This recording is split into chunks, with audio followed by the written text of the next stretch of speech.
Au terme de 3 mois d'enquête, le dénouement est arrivé. Karine Esquivillon, une mère de famille vendéenne, était portée disparue depuis le 27 mars dernier. Michel Pial, son mari, avait d'abord évoqué l'hypothèse d'un brusque départ de sa compagne dans le sud, assurant qu'elle s'était peu à peu lassée de sa vie dans la région.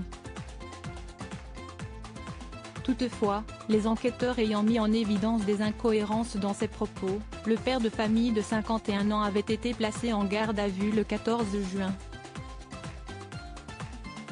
Finalement, après 48 heures d'interrogatoire, il a avoué avoir tué sa conjointe, selon les informations du Parisien. Dans l'article de nos confrères, il est précisé que ce brocanteur avait évoqué auprès des enquêteurs un accident à l'arme à feu, qui se serait déroulé dans des circonstances encore floues. Il a révélé ensuite aux forces de l'ordre l'endroit où se trouvait le corps de la victime, dans un bois situé en Vendée. En raison de ses aveux, l'homme sera présenté, pour meurtre, devant les juges du palais de justice de La Roche-sur-Yon. Téléphone, recherche Google. Plusieurs éléments ont trahi Michel Pial dans l'enquête sur cette disparition. Supérieur à Karine Esquivillon introuvable, son mari vu sale et transpirant peu après la disparition. Le mot-clé d'une du Pilat recherché sur Google. L'analyse des téléphones de Karine Esquivillon et de son mari a révélé des éléments précieux dans l'enquête. Dès le début des recherches, celui de Michel Pial avait été saisi, tandis que l'appareil de sa compagne n'avait été retrouvé que le 9 avril.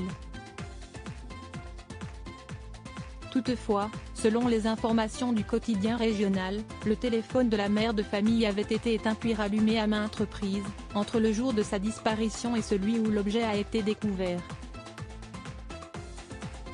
Par ailleurs, dès que l'appareil était allumé, il activait les mêmes relais téléphoniques que celui de son conjoint, donnant l'illusion qu'une seule personne s'en servait.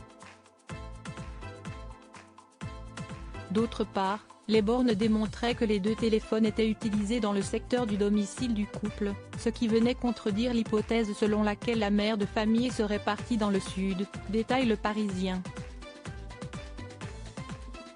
Les enquêteurs ont également pris conscience que le téléphone de Karine Esquivillon était systématiquement allumé lorsque ses enfants se trouvaient à l'école.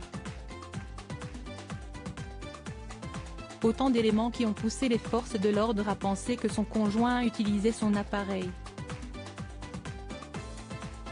Enfin, les forces de l'ordre ont estimé que le père de famille avait utilisé le téléphone de sa compagne dans le but d'envoyer des messages à des personnes de son entourage, dont leur propre fille, indique le même journal.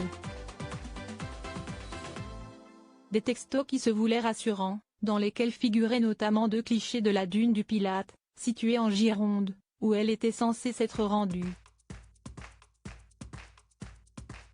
Toutefois, les enquêteurs ont découvert que ces photos avaient été récupérées sur Internet, les mots-clés d'une du Pilat ayant été recherchés sur Google par Michel Pial.